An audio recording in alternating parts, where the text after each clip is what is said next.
Good morning बच्चों, कैसे आप लोग। तो कक्षा नववीं के छात्र छात्राएं, आप देखिए आज गणित का जो है सो एनसीईआरटी या बीटी समझ लीजिए, जो क्लास नववीं क्लास का चैप्टर 1 हम आज आप लोगों को पढ़ाने वाले हैं। जैसे कि हमने अनाउंसमेंट किया था कि आज से नववीं क्लास का भी जो है सो वीडियो लेक्चर मिलता रहेगा, ठीक है। तो जैसा कि हमने बताया था और इसी के साथ हम जो वादा किए थे, हम बताए थे क्लास मिलते रहेंगे। तो आज हम पढ़ने वाले हैं फर्स्ट चैप्टर जो है सो स्टार्ट करने वाले हैं, संख्या पद्धति, ठीक है। तो संख्या पद्धति स्टार्ट करने वाला है चैप्टर 1। चलिए इस चैप्टर का आज हम थ्योरी जो है, बेसिक थ्योरी जो है उसका जानेंगे। तो यहाँ पे है संख्या पद्धति, ये देख सकते हैं, ये है संख्या पद्धति अध्याय 1। और इस संख्या पद्धति का हम थ्योरिटिकल पहले बेस जान लेते हैं, फिर हम आगे बताते हैं आप लोगों को। एक्सरसाइज का वीडियो नेक्स्ट वीडियो मिलेगा आप लोगों को, ठीक है। तो इस वीडियो में पहले आप बेसिक थ्योरी जान लीजिए। थ्योरी जान लीजिएगा तो कॉन्सेप्ट क्लियर रहेगा। कॉन्सेप्ट क्लियर रहेगा तो आपको क्वेश्चन एक्सरसाइज का बनाने में आसानी होगा, ठीक है। तो चलिए हम थ्योरी आप लोगों को बताते हैं, राइट। तो गणित है कक्षा नववीं का अध्याय 1 है संख्या पद्धति। इसको इंग्लिश में बोलते हैं नंबर सिस्टम, राइट। तो संख्या रेखा जो है इसको इंग्लिश में बोलते हैं हम नंबर लाइन, राइट। तो यहाँ पे इस तरफ जो संख्या है वो धनात्मक है, इस तरफ जो है ऋणात्मक है, बीच में क्या है, शून्य है। तो यानी शून्य से जो आगे बढ़ जो भी है संख्या वो क्या है, धनात्मक संख्या है। और शून्य से जो पीछे जो घट रहा है वो संख्या क्या है, ऋणात्मक है, ठीक है। यानी यहाँ से दाईं ओर धनात्मक, यहाँ से बाईं ओर ऋणात्मक है, ठीक है। अब यहाँ पे हम आगे समझते हैं। तो जब भी जीरो से इधर बढ़ेंगे तो क्या होगा, ये बढ़ेगा। इधर क्या होगा, जीरो से इधर इस ओर जाएंगे बाईं ओर तो घटेगा, ठीक है। तो धनात्मक संख्या जो होता है वो जीरो से जितनी बड़ी संख्या है वो सब धनात्मक संख्या, उसको हम क्या बोलते हैं, उसे पॉजिटिव नंबर बोलते हैं, राइट। लेकिन जीरो से जो भी संख्या छोटी है सारा, उसको क्या कहते हैं, बाईं ओर जो संख्या है उसको बोलते हैं ऋणात्मक संख्या, निगेटिव नंबर्स, राइट। अब यहाँ से हम चाहे तो हम परिभाषा भी इनको हम बना सकते हैं, राइट। जैसे कि यहाँ पे जीरो के बाद जो 1 2 3 4 5 6 7 ऐसे डॉट गिनते जाएंगे, 8 9 10 11 12 गिनते जाएंगे, तो ये प्राकृत संख्या भी होता है, ठीक है। और प्राकृत संख्या में जीरो भी शामिल कर देंगे तो क्या हो जाएगा, ये पूर्ण संख्या हो जाएगा। और इन पूरा को क्या, इधर धनात्मक संख्या धनात्मक संख्या और ऋणात्मक संख्या जीरो ले लेंगे तो क्या हो जाएगा, ये पूर्णांक संख्या हो जाएगा, या संख्या रेखा भी बोल सकते हैं, ये संख्या रेखा हो गया, ठीक है। तो हम यहाँ पे आगे चलते हैं और आपको हम परिभाषा बताते हैं, ठीक है। अगला जो प्रश्न है वो प्राकृत संख्या, इसको इंग्लिश में क्या बोलते हैं, नेचुरल नंबर्स बोलते हैं, राइट। तो इसका परिभाषा क्या हो जाएगा, 1 से अनंत तक की गिनती की संख्या को प्राकृत संख्याएं कहते हैं। इसे n से भी डिनोट किया जाता है, इन्हें सूचित किया जाता है, ठीक है। अच्छा, जैसे 1 2 3 4 5 6 7 8 9 10 11 12 13, इस तरह से हम गिनते हैं ना संख्या। जैसे नहीं गिनते हैं 1 2 3 4 5, बचपन जैसे उंगली पे गिनते थे ना, 1 2 3 4 5 6 7 8 9 10 ऐसे गिनते थे। तो उसी गिनती की संख्या को क्या कहते हैं हम लोग, प्राकृत संख्या कहते हैं, इंग्लिश में नेचुरल नंबर्स कहते हैं, ठीक है। और ये परिभाषा हो गया, आप लोग अच्छे से याद हो गया होगा, इसे n से डिनोट करते हैं, ठीक है। यानी इसका तात्पर्य क्या होगा कि संख्या रेखा पर जो देखे होंगे कि 1 से जो अनंत तक है संख्या लिखा हुआ संख्या रेखा पर, उसे हम प्राकृत संख्या भी कह सकते हैं, ठीक है। चलिए अगला प्रश्न की ओर बढ़ते हैं। अगला प्रश्न है हमारा पूर्ण संख्याएं, जिसको इंग्लिश में हम बोलते हैं होल नंबर। इसके बारे में जानना है तो इसका परिभाषा कहते हैं, शून्य से लेकर अनंत तक की संख्याओं को पूर्ण संख्याएं कहते हैं। इसे W से भी डिनोट करते हैं, यानी सूचित किया जाता है, ठीक है। 0 1 2 3 4 5 6 डॉट इन्फिनिट हो जाएगा, अनंत तक जाएगा, तो उसे क्या कहते हैं हम लोग, पूर्ण संख्या, यानी इसे इंग्लिश में हम क्या करते हैं, होल नंबर कहते हैं, ठीक है। अच्छा एक चीज बताओ, यहाँ पर जीरो को छोड़ दोगे, यानी मान लो अगर जीरो को हमने छुपा दिया तो क्या नहीं लग रहा है कि ये प्राकृत संख्या यानी नेचुरल नंबर है। तो कहने का मतलब संख्या रेखा पर भी हम देखते होंगे कि जीरो से लेकर अनंत तक की जो संख्या है उसे हम क्या कहते हैं, पूर्ण संख्या कहते हैं। इसे इंग्लिश में क्या कहते हैं हम लोग, होल नंबर भी कहते हैं, ठीक है। अब जो प्रश्न है वो प्रश्न है पूर्णांक संख्या, इसको इंग्लिश में बोलते हैं इंटीजर नंबर्स, राइट। तो पूर्ण संख्याओं के साथ ऋणात्मक संख्याओं का संग्रह पूर्णांक संख्याएं कहलाता है। यानी कहने का मतलब क्या हुआ कि पूर्णांक संख्या में क्या होता है कि पूर्ण संख्या अभी भी आप पढ़ेंगे, जीरो से लेकर अनंत तक की संख्या को पूर्ण संख्या कहते हैं। और उसमें ऋणात्मक संख्या का भी क्या हुआ, सम्मिलित यानी संग्रह हो जाएगा तो क्या कहलाएगा, पूर्णांक संख्या कहलाएगा। ठीक है, जैसे कि यहाँ पे इसे हम जेड से यानी जेड से डिनोट करते हैं। ठीक है, सूचित किया जाता है। जैसे कि देखिए यहाँ पे, यहाँ से देखेंगे जीरो से लेकर अनंत तक की संख्या क्या, जीरो से अनंत क्या है, पूर्ण संख्या, और इसमें क्या ऋणात्मक संख्या आ गया तो क्या हो गया, ये पूर्णांक संख्या हो। या फिर ऐसे ही बोल सकते हैं कि जीरो से दाईं ओर, जीरो से बाईं ओर जो भी संख्या आती है वो पूर्णांक संख्या है। या फिर ऐसे बोल सकते हैं कि धनात्मक संख्या, ऋणात्मक संख्या और जीरो शामिल हो जाए तो भी हम आप बोल सकते हैं कि पूर्णांक संख्या है। समझ में आया।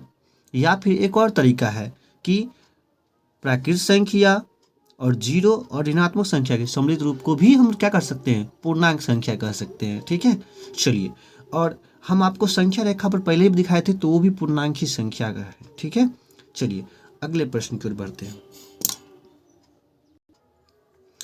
देखिए अगला प्रश्न है भिन्न संख्याएं। ठीक है, इसको इंग्लिश में बोलते हैं हम लोग फ्रैक्शनल नंबर्स। ठीक है, ये क्या होता है कि जो संख्या क्या बट्टा पर की संख्याएं क्या कहलाती हैं, भिन्न संख्याएं कहलाती हैं।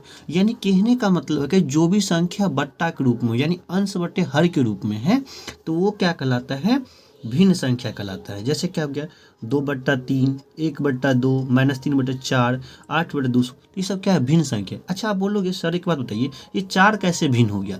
देखिए कोई भी संख्या रहता है इसके नीचे में नहीं कुछ रहता, एक छिपा रहता है, बट्टा में एक हमेशा छिपा रहता है, तो इसलिए 4/1 हुआ। इससे एक रखने से नीचे में कोई फर्क नहीं पड़ेगा 4 को, इसलिए क्या है 4/1 हो गया तो ये भिन्न हो गया। जैसे 5/1 तो ये क्या भिन्न है। समझ में आया बात। तो ये भिन्न संख्या, फ्रैक्शनल नंबर, भिन्न संख्या को क्या कहते हैं इंग्लिश में, फ्रैक्शनल नंबर्स। याद रहेगा। चलिए अगला क्वेश्चन बढ़ते हैं। तो अब जो प्रश्न है वो है परिमेय संख्याएं, इसको इंग्लिश में बोलते हैं रेशनल नंबर्स। ठीक, अब बात की जाए तो अभी आपने क्या क्या पढ़ा है, प्राकृत संख्या ने पढ़ा, पूर्ण संख्या पढ़ा, पूर्णांक संख्या पढ़ा, भिन्न संख्या। इन सभी संख्या के जो संयोग होता है उसे ही हम क्या कहते हैं, परिमेय संख्या कहलाता है। ठीक है, जैसे आपने अभी प्राकृत संख्या पढ़ा तो क्या होता है 1 2 3 4 5 तो ये प्राकृत संख्या होगा। फिर इसमें जीरो जोड़ देंगे तो क्या हो जाएगा, पूर्ण संख्या हो गया। फिर उसने जो है पूर्णांक संख्या क्या हो गया, तो इसमें -1 -2 -3 जोड़ दिए तो पूर्णांक संख्या हो गया। फिर भिन्न जोड़ देंगे, इसमें बट्टा जोड़ देंगे संख्या ला तो जो क्या भिन्न संख्या हो गया। ठीक है, तो इन सभी सम्मिलित संख्या को क्या कहेंगे, पूर्णांक परिमेय संख्या कह देंगे। ठीक है, जैसे कि हम बात की जाए, जैसे एक बात बताए पूर्णांक परिमेय संख्या कैसे हो जाएगा। जैसे क्या है हमने लिखा 1 2 3 4 तो ये क्या हो गया, प्राकृत संख्या हो गया। फिर हमने इसमें क्या कर दिया, जीरो जोड़ दिया तो क्या हो गया, पूर्ण संख्या हो गया। फिर हमने इसमें क्या किया, इसमें हमने क्या किया -1 -2 -3 जोड़ दिया तो ये क्या हो गया, पूर्णांक संख्या हो गया। और इसमें हम बट्टा जोड़ दिए 2 3/4 5/2 तो ये क्या हो गया, परिमेय संख्या हो गया, भिन्न संख्या हो गया। भिन्न संख्या जो है बट्टा में हो गया तो, और इन पूरी संख्या को क्या कहेंगे हम, परिमेय संख्या कहेंगे। ठीक है, चलिए ये क्लियर हुआ कॉन्सेप्ट। चलिए आगे बढ़ते हैं। तो इसका हम परिमेय संख्या का परिभाषा आप लोग को बता देते हैं। ठीक है, ये हम समझाने के लिए ऐसे किए थे, आप भी ऐसे ट्रिक से बता सकते हो हालांकि। चलिए हम इसका परिभाषा बता देते हैं आपको। तो अब इसका परिभाषा क्या हो जाएगा, तो ऐसी संख्या है जिसे P/Q के रूप में लिखा जा सके तथा जिसमें क्या होना चाहिए, P तथा Q दोनों क्या होना चाहिए, कोई पूर्णांक होना चाहिए। साथ ही साथ जो Q है वो जीरो नहीं होना चाहिए। Q नोट, इसको नोट इक्वल पढ़ते हैं। ठीक है, तो नोट इक्वल जीरो यानी Q बराबर जीरो नहीं होना चाहिए, शून्य नहीं होना चाहिए। तो उसे क्या कहते हैं हम लोग, परिमेय संख्या होगा। तो ये यहाँ से यहाँ तक परिभाषा हो गया। इसे Q से सूचित किया जाता है। ठीक है, Q से इसे सूचित किया जाता है। तो ये आपको हमने सारा परिभाषा जो है चैप्टर 1 का जो है इम्पोर्टेंट जितनी परिभाषाएं थी, थ्योरी था, वो मैंने सारे समझा दिया है। उसको आप अच्छे से याद कर लेंगे। ठीक है, अभी हम आपको कुछ जो तथ्य हैं वो और इम्पोर्टेंट जानकारी हम बताते हैं इस चैप्टर में। ठीक है, तो अभी वीडियो को शेयर कर लीजिए और सब्सक्राइब कर लीजिए। ठीक है, चलिए आगे बढ़ते हैं हम और कॉन्सेप्ट बताते हैं और इस चैप्टर का। अब जो हम बता रहे हैं तो दो परिमेय संख्याओं के बीच का परिमेय संख्या ज्ञात करना है। यानी आपको दो परिमेय संख्या दिया रहेगा, उसके बीच परिमेय संख्या निकालने के लिए पूछ देगा प्रश्न, तो किस प्रकार आप हल करेंगे। तो दिखने में लग रहा होगा भारी, लेकिन हम बता देंगे आपको तो बिल्कुल ही आसान लगेगा। ठीक है, तो यहाँ पे एक प्रश्न है, 1 तथा 2 के बीच 3 परमेय संख्या ज्ञात कीजिए। ऐसे ही 2 क्वेश्चन देगा, 2 परमेय संख्या देगा, बोलेगा 4 परमेय संख्या ज्ञात कीजिए, 5 परमेय संख्या ज्ञात कीजिए, 6 परमेय संख्या ज्ञात कीजिए, 2 परमेय संख्या ज्ञात कीजिए बीच की। ठीक है, तो कैसे ज्ञात करेंगे इनके बारे में बता रहा हूँ। तो कितना कितने के बीच में निकालना है परमेय संख्या, 1 के बीच में और 2 के बीच में।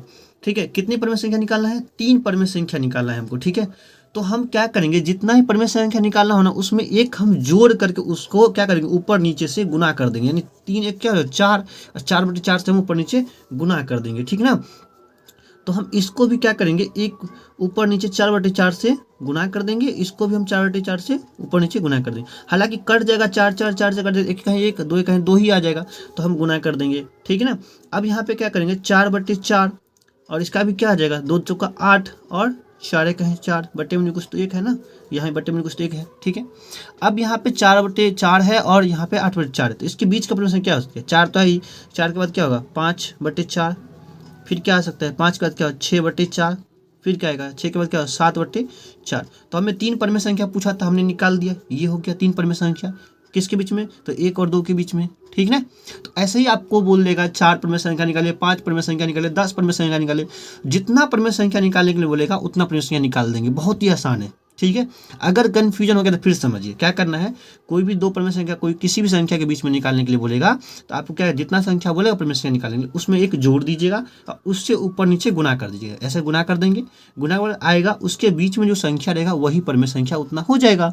ठीक है, चलिए आगे एक और क्वेश्चन हम सॉल्व करवाते हैं आपको, ताकि अच्छे से समझ में आ जाए। ठीक है, एक्सरसाइज बनाने में दिक्कत ना हो आपको। तो अगला प्रश्न है प्रश्न नंबर 2। इसमें क्या कह रहा है, प्रश्न 2 में 2/3 तथा 4/3 के बीच 4 परमेय संख्या ज्ञात कीजिए। तो ये हमने जो है परमेय संख्या सीख लिया था परमेय संख्या निकालने के लिए। हालांकि एक और क्वेश्चन बता रहे हैं जो भिन्न में है परमेय संख्या निकालने। कितना परमेय संख्या निकालना है, 4 परमेय संख्या निकालना है। तो हम क्या सिखाए थे, जब भी आप किसी परमेय संख्या निकालो, जितना परमेय संख्या बोले उसमें एक जोड़ करके ऊपर नीचे गुना करने के लिए, तो हमें किस किस के बीच में निकालना है, 2/3 के बीच और 2/3 और 4/3 के बीच में, इन दोनों के बीच में परमेय संख्या निकालना है। कितना, तो 4, 4 में जोड़ेंगे कितना होगा 5, तो 5/5 से गुना कर देंगे ऊपर नीचे, तो हो जाएगा 5 के 5 कट जाएगा, दोनों एक ही आ जाएगा, एक आएगा, तो उससे कोई फर्क नहीं पड़ेगा। तो हम ऊपर नीचे अपना गुना कर देंगे, 5/5 से इसमें भी, और इसमें भी क्या करेंगे 5/5 से गुना कर देंगे। ठीक, अब देखिए इसको कट जाएगा तो फिर इतना ही हो जाएगा, ये भी कट जाएगा इतना ही रह जाएगा, तो क्या 5 दूनी 10 आ जाएगा। ठीक है, और 5 तिया 15 हो जाएगा। ठीक है, ये कितना हो जाएगा, 4 5 20 हो जाएगा और 5 तिया 15 आ जाएगा। ठीक है, अब इन दोनों के बीच में जो होगा वो संख्या ही हो जाएगा, क्या परमेय संख्या हो जाएगा। ठीक है, इन दोनों के बीच का, तो कितना 10 के बाद क्या होता है 11 होता है, तो 11 बटे कितना हो जाएगा 15, फिर क्या 11 के बाद क्या होता है 12/15, फिर 12 के बाद क्या होता है 13/15, फिर क्या 13 के बाद क्या होता है 14/15, फिर 14 के बाद क्या होता है 15/15। ठीक है, तो ये हो गया आपका परमेय संख्या। ठीक है, आप इस तरह से लिख सकते हैं। ठीक है, तो हमें कितना ज्ञात करने के लिए बोला था, 5 बोला था, तो 1 2 3 4 5, तो 5 परमेय संख्या निकाली, ये बन के ये हमारा तैयार हो गया। तो इस तरह से आपको क्या करना है, क्वेश्चन को सॉल्व करना है। ऐसे ही सारा क्वेश्चन बनेगा। तो आगे जो है हम एक्सरसाइज में, अब जो आपको क्या है सारा कॉन्सेप्ट क्लियर हो गया। ठीक है, सारा जो बेसिक कॉन्सेप्ट है वो जान लिया, थ्योरी जान लिया, आपने पढ़ लिया अच्छे से, तो अब जो आप एक्सरसाइज सॉल्व करेंगे ना, तो आपको अच्छे से क्लियर वे में समझ में आएगा। ठीक है, चलिए तो बढ़ते हैं और चलते हैं हम अपने एक्सरसाइज के क्वेश्चन पे। और आपको ये वीडियो यहाँ पे कंप्लीट होता है। नेक्स्ट वीडियो में आपको क्वेश्चन आंसर का वीडियो मिलेगा। ठीक है, एक्सरसाइज का 1.1 का। ठीक ना, तो चलिए मिलते हैं नेक्स्ट वीडियो में। और आप लोग पहले चैनल को सब्सक्राइब कर दीजिए और शेयर कर लीजिए और लाइक कर दीजिए। और कोई दिक्कत है तो कमेंट कर सकते हैं, कुछ पूछना है तो। ठीक है, मिलेंगे नेक्स्ट वीडियो में, तब तक के लिए बाय, जय हिंद, वंदे मातरम।